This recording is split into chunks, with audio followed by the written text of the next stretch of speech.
Right, so today what I'm going to do is I've ranked all of the current playable characters in Marvel's Avengers. I've ranked all of the Avengers in the game at the moment, pre-Black Panther. I'm just because I can actually, do that.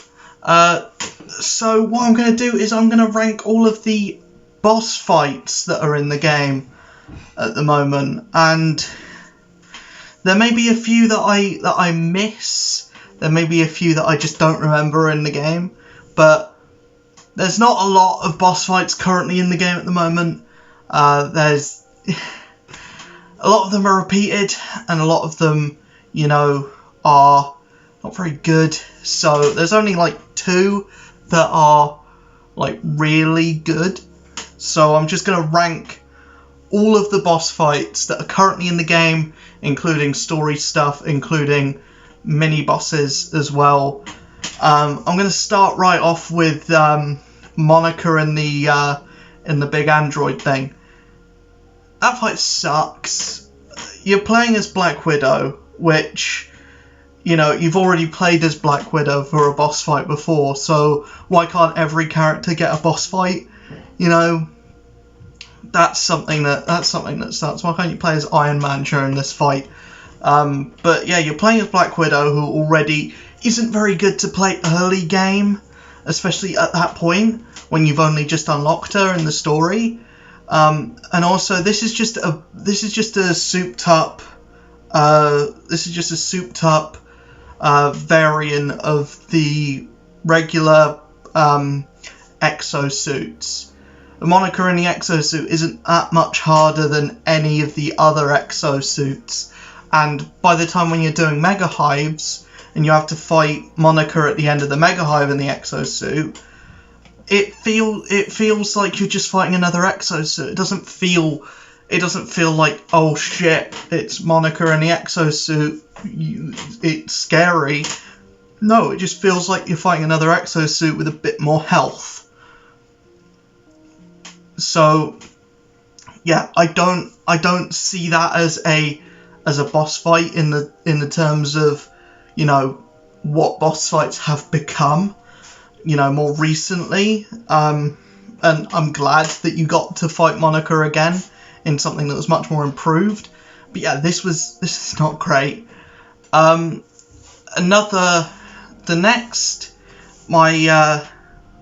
second least favourite is I'm probably going to have to go with MODOK. A lot of people love this fight. I don't get it.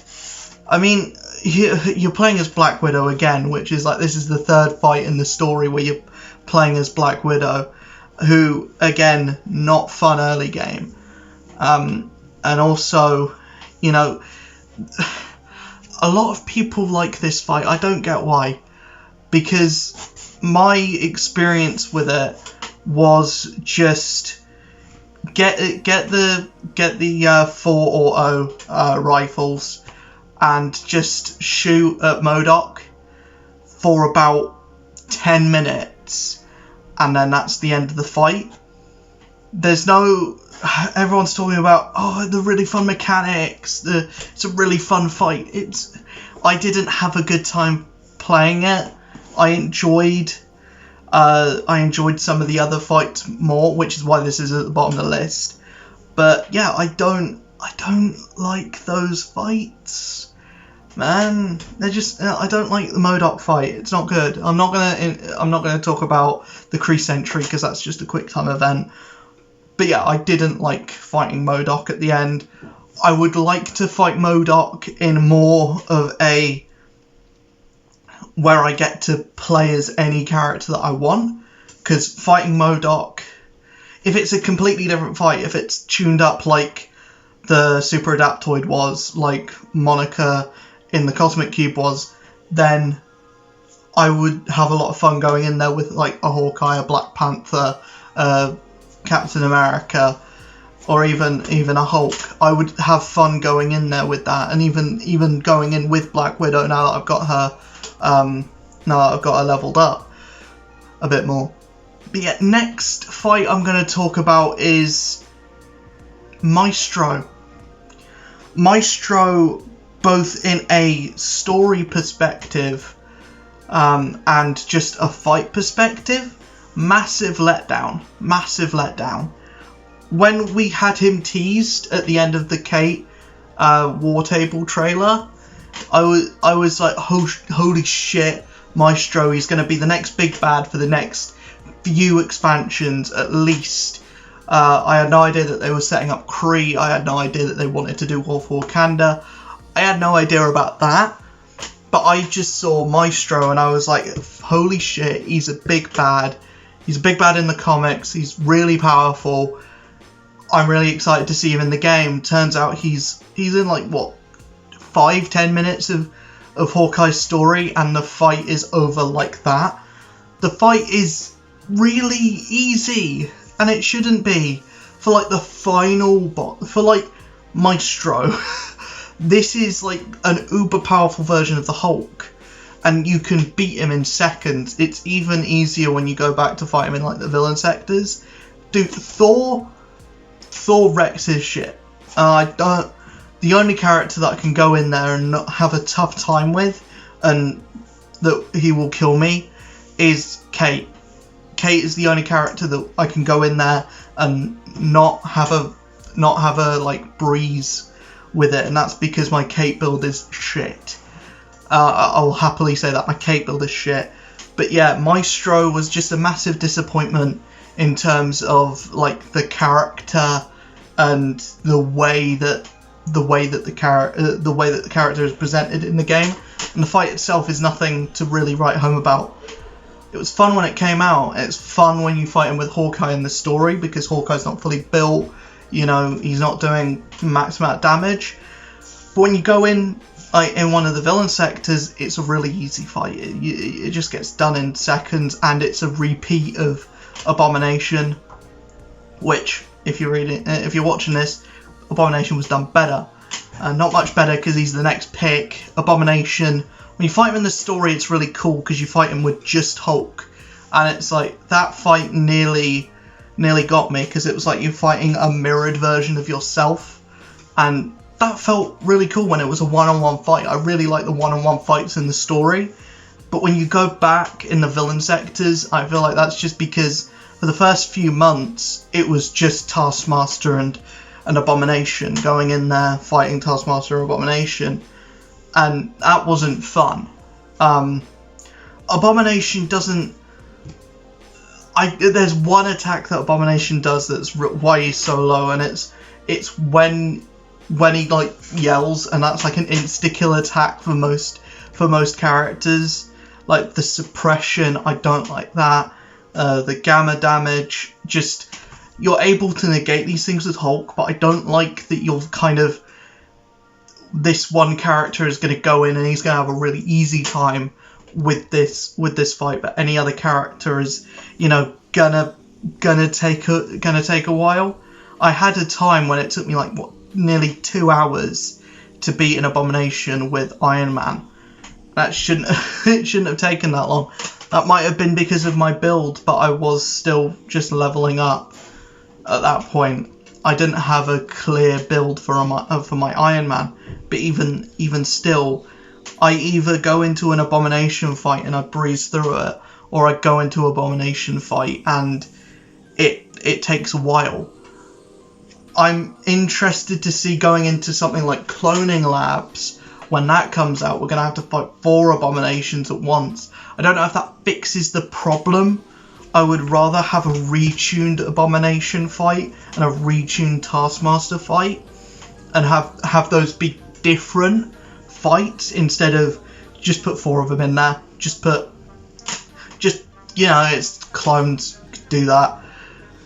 I would rather have them retuned like the Super Adaptoid was, like hopefully MODOK is, like Monica was. You know, I'd rather have a different fight against Abomination than have to fight just 4 of him, because that's just creating a fake, like a very fake sense of challenge.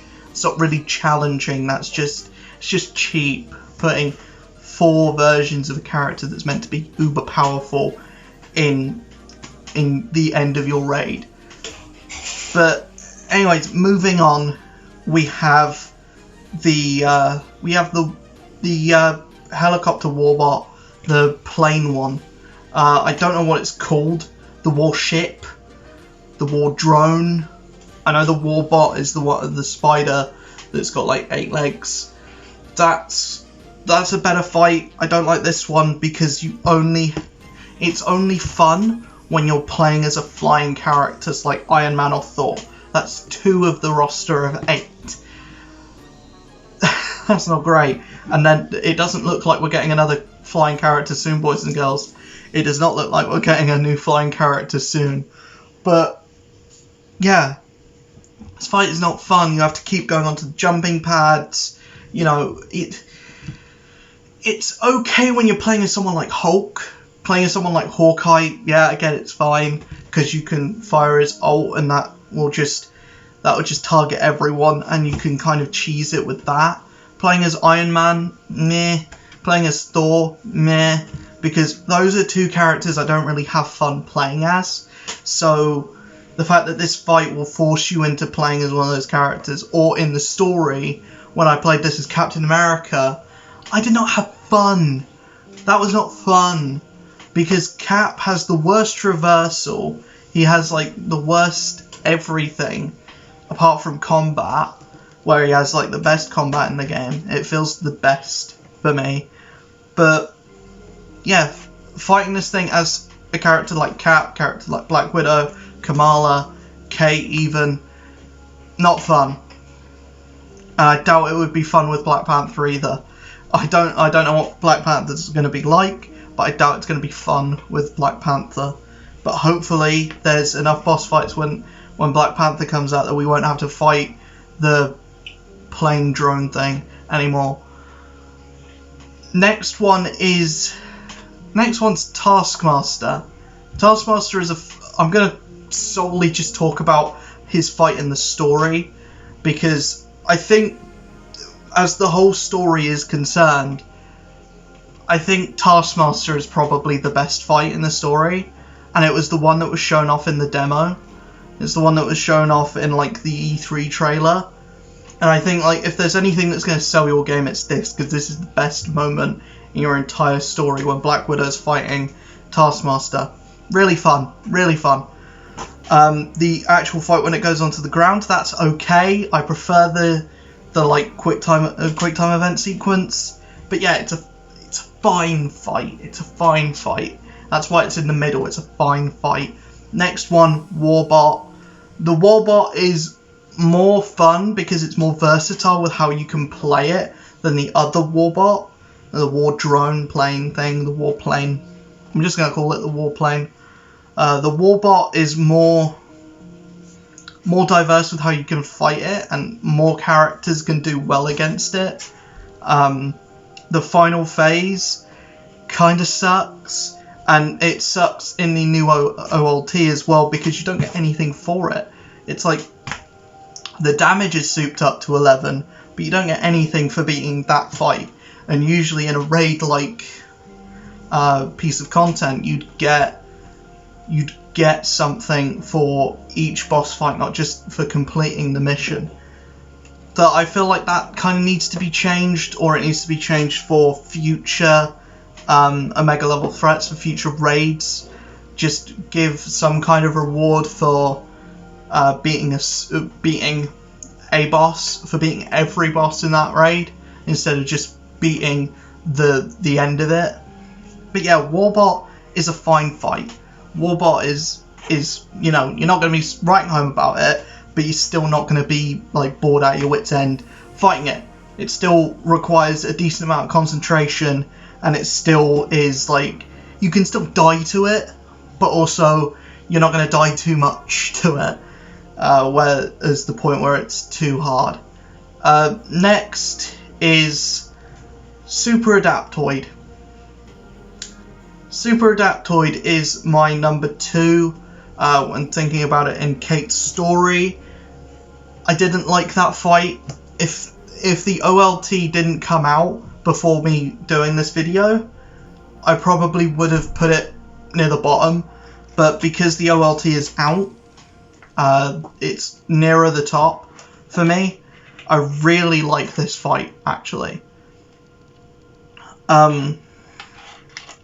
Yeah, that's all I really have to say about it. It's just a really good retune of the fight. It's really fun.